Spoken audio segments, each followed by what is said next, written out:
But it can be really challenging, It's like I don't want to let go of this. I don't want to forget that, and especially when it comes to like a death loss. Mm-hmm. I think that is one of the most difficult things for all of us. A grieving of an end of a relationship, a grieving of an end of a whether it's a divorce or a death loss, or a pet loss, Or even a job loss. a I job mean, loss, right? And so we hear loss and we think that's no longer there, but I'm still here. And, what does that mean for me? And how can I, if it's a loved one that has died, how do I honor them? How do I remember them?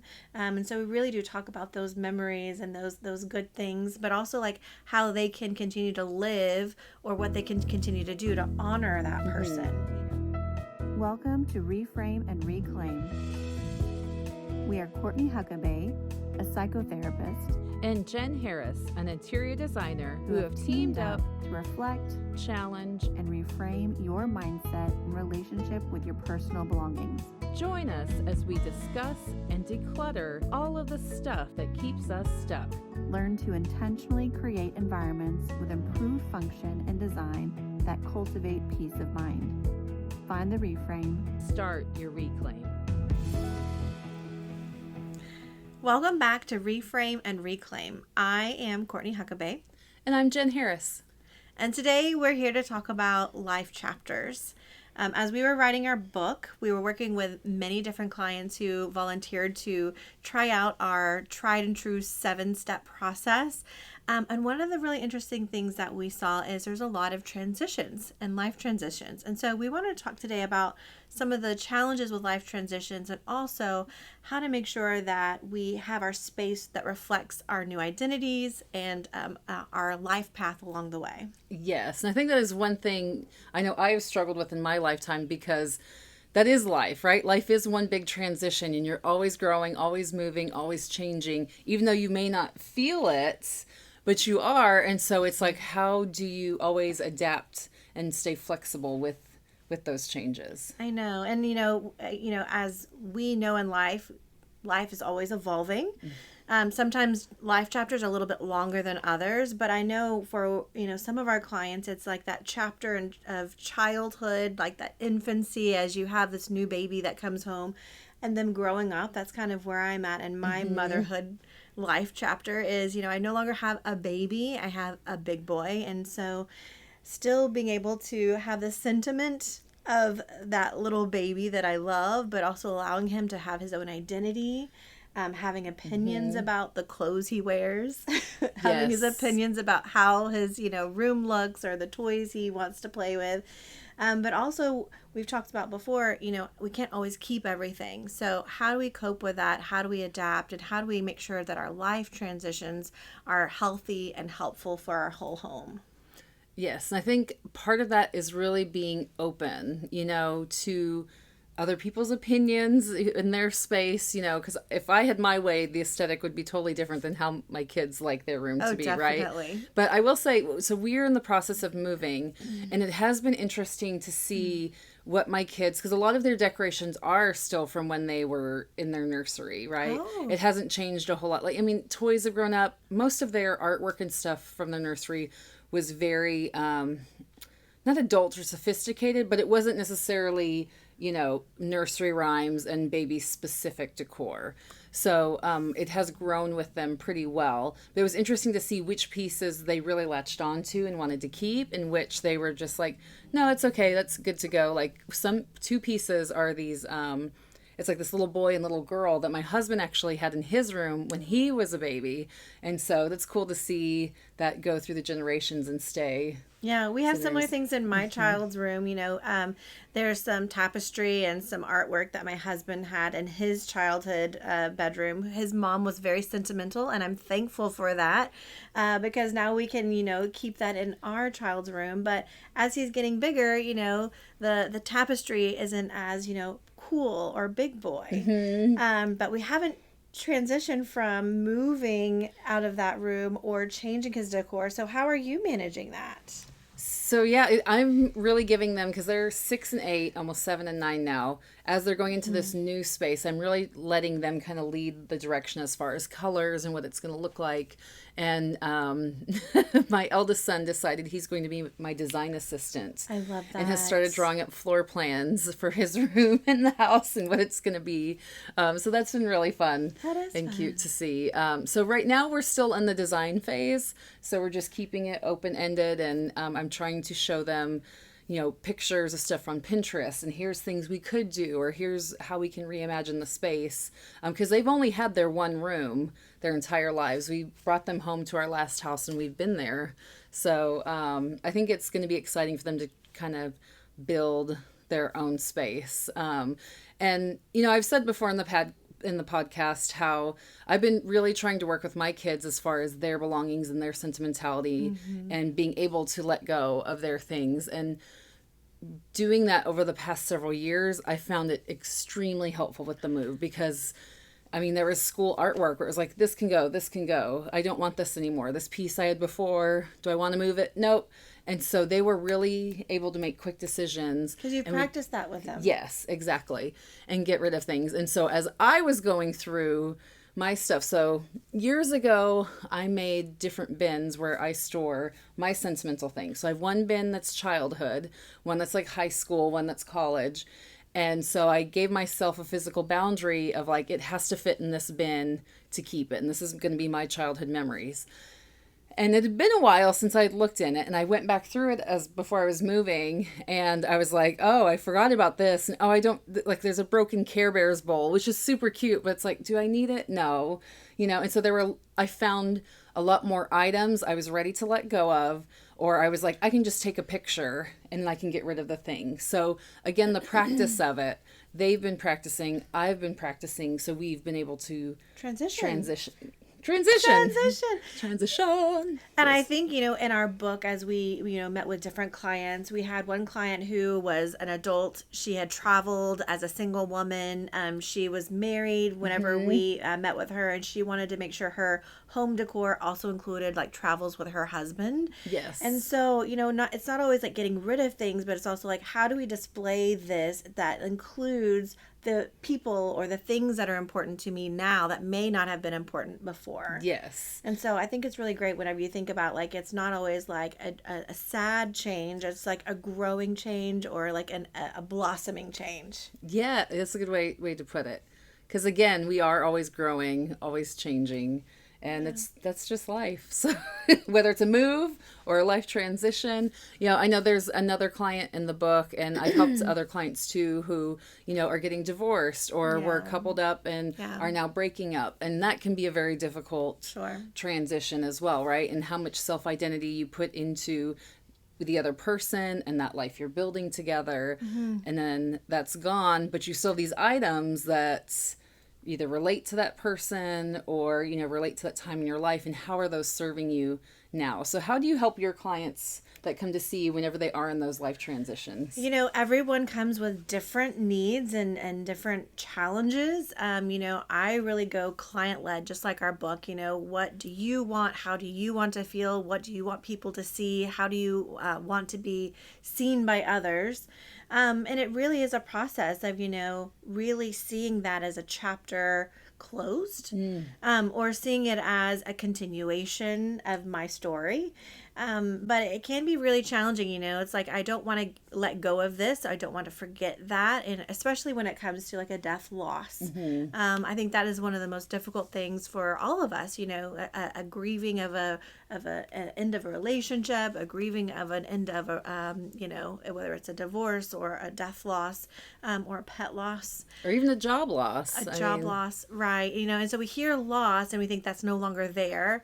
But I'm still here. And, what does that mean for me? And how can I, if it's a loved one that has died, how do I honor them? How do I remember them? And so we really do talk about those memories and those good things, but also like how they can continue to live, or what they can continue to do to honor that person, and we've both been through that with our personal lives. But I do think it can be really challenging, if it's a divorce or a breakup or a job loss. So like so many people can find such identity, especially if it's, a career that you've had. One of our clients in the book, she had this career that she chose to step away from to be a mom, but she kept those things because that was part of her identity. But as we were going through some of her, decoration and artwork, those memories weren't so fond. It's like, I don't want to remember that. It brings heartache. So we get to decide what you want to do with that, and you get to choose, how to step forward and, let go of things or hold on to things. And what advice do you give for people who are wanting to let go but feel that guilt because someone's passed? And if, I get rid of this, I'm losing that memory, or, that guilt of, I stayed in this relationship longer than I should have, but, I really loved this person and I can't let go of this item. It's so complex. What I will say, like we've talked about in the book before too, is, if there's an item that reminds you of a past chapter of life or a part of life that you're not quite ready to completely, let go of, let's put that away. And so let's, instead of it being so prominent, let's put it away in a box, or, let's kind of put that under the bed. Let's put that in the closet. Let's come back to that later. And again, we're coming back to that later. So I've had clients who've come in and, there's been death loss or relationship changes and loss or career changes. I've had clients come in and they're like, I thought I was going to be on this career path, but now that I'm in it, it's not what I want. And so I'm like, okay, this is your life. You get to decide what happens in this life. Do you want to stay on this career path and not be happy and satisfied and feel like I spent all this money for this education or this training, or, this is like who I've been. Well, how do we start to shift to finding a new hobby, or, using the skills you've learned in this to use in a different field? Kind of reimagining how we can be who we are, but in a different lens. And I like what you said about putting it away for a while. And I know we've talked about this before. And we found it's really helpful to give yourself a time frame. Sure. So whether it's 3 months or 6 months. And for me personally, just as I'm going through things, I'll put it away and come back to it. And that's giving me that mental note. So in the past, I'd put it in the garage and I would never look at it for 5 years. So then I'd be like, well, I can't get rid of it because I don't know what's in it. Right. And I have that fear of, I'm going to get rid of something that's important, even though I haven't touched this in 5 years and I have no idea what's in it. I could get rid of it and it might be fine, but that anxiety would keep the box in my garage.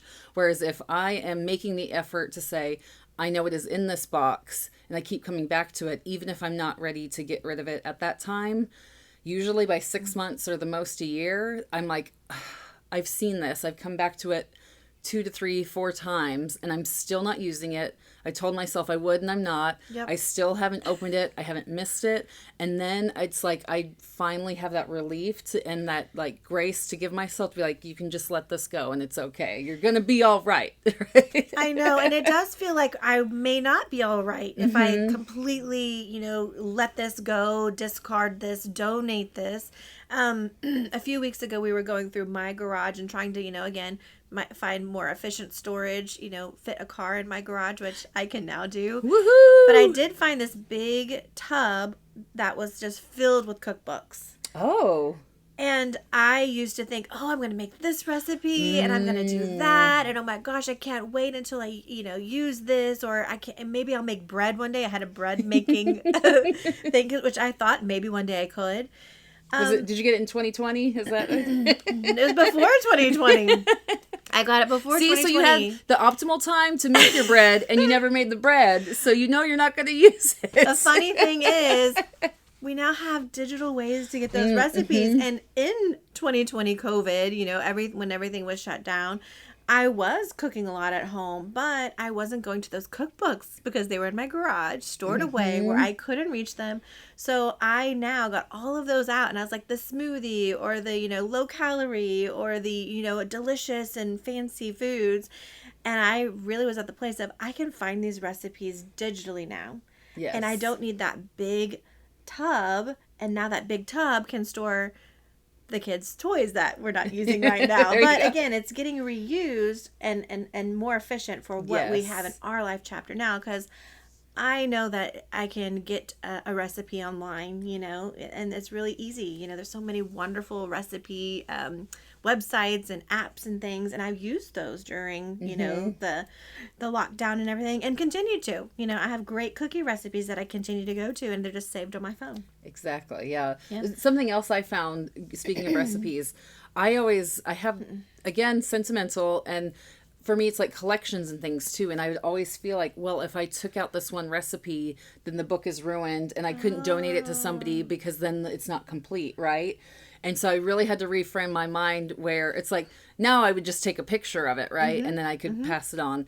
But I had to give myself permission to be like, it's okay to rip out a recipe and keep what you want. Yes. And then pass on the rest of it. Because the person you're giving it to may not have even wanted that recipe, or it might just be going to recycling. And so to me, I always had to, if I had something I wanted to donate, but it wasn't the full set, I needed to wait until I had the full set so I could donate it. But then it just sat in my donation pile for months, right? So I really had to give myself the permission, just let it go. It's okay. Yeah. It's okay. And I think, you know, there's this idea of I might use this, or I did use this and this is important to me. You know, another thing that we came across in my garage is like all of my elementary school yearbooks, which I will never get rid of. I'm sorry. My husband had the best time going through and be like, oh my gosh, look what you looked like when you were 6. Look what you looked like when you were 8. And I'm like, oh my gosh, look what I look like. But I wanted to keep those for my little boy. And you know how they always do the comparison of me when I was 2, my kid when they're 2. But those are things that I won't get rid of, but I need to find a better place. And they're actually inside my home now on a bookshelf, and I can get them out anytime I want instead of stored in the hot garage. They were closed up in a bin, you know, but still, you know, there's spiders and dirt and all kinds of stuff out there. And there can be high humidity, you know, in Texas, and like my hair right now. Welcome to summer. Like my hair, right? Summer humidity. But yeah, I'm really happy you were able to take those things that you know you're going to enjoy and you know you're going to view later in life and keep those in air conditions that way that is well preserved. And, you know, and we've talked about with other clients, you know, and ourselves, you know, if something's really important and valuable to you, put it somewhere where you will see it. Put it in a place so you'll use it. Make sure it's not just being packed away.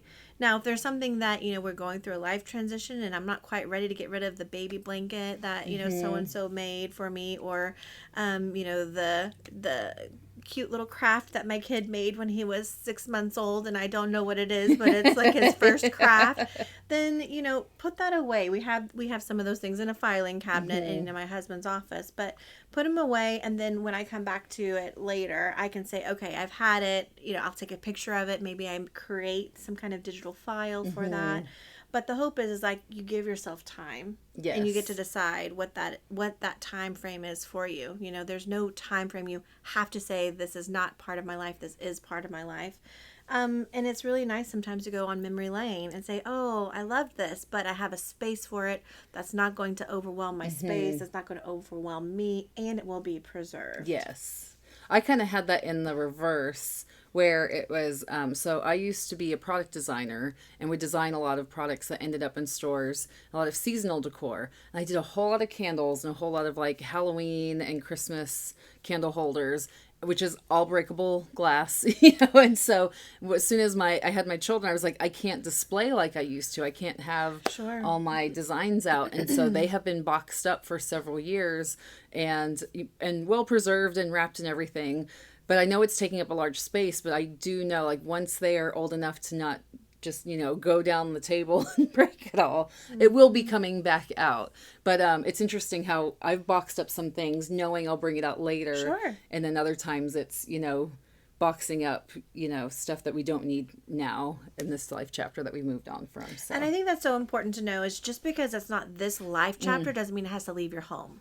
It just may need to be boxed away. It may need to be not as prominently displayed. It may be something that we, you know, need to make a file for and know that it's there and I can get to it when I need it, but it doesn't have to be right in front of me, like on the kitchen table, you know, in my closet, just kind of staring back at me. And even with that space, you know, boxing stuff away, there are some designs where it was like, oh, I have to have this. And now I'm like, oh, no, I don't need that one. It doesn't mean as much to me. And so even though it's still boxed up, I have been able to still kind of get rid of some things that just aren't, again, part of this life chapter, so, or future. Yeah. And we want to encourage you, as you're going through your life transitions, we've had clients go from, their childhood to now my adult. I used these things in childhood, the art supplies and things from our book. And now I'm doing more digital art, or I've elevated my art and I'm not using this material anymore. I'm using that instead. I think it's really important to know that if you have something that you think someone else will use, it's really wonderful to let them explore those things and have that chance at exploring their own hobbies or identities. But it doesn't have to be something that has to completely leave your home. And so thinking about, whether it's a chapter of life where, for me, it was, I thought I was going to be an amazing home cook. And I'm a pretty good cook, but she makes excellent nachos, y'all. Oh my gosh. Yes. Inside joke, sorry. Inside joke. But my nachos are on point. They are, yes. But I do make recipes, but there's like a handful of recipes that are just my go-to that I've perfected, like those nachos or those cookies or those muffins or that, quiche or whatever it is. I don't have to have 15 books to let me know of like the hundreds of recipes that I probably never will get to. Right.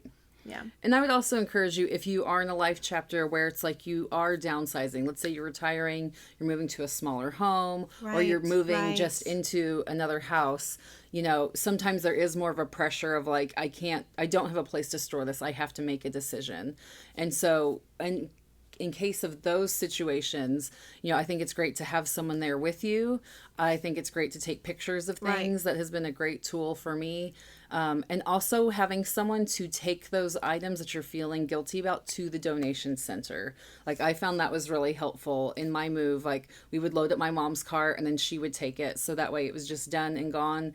I had no say in it. It was done. And then I just had the good feeling of the open space. So, which was and really someone nice. else will use that. Yes. And appreciate it, And so there's lots of mixed emotions that come with transition, whether it's, your baby not being a baby anymore, or, going from one career to a next, or, a transition in homes. And so just be gentle with yourself and really trust yourself. But if you do need accountability, find a friend, find a family member.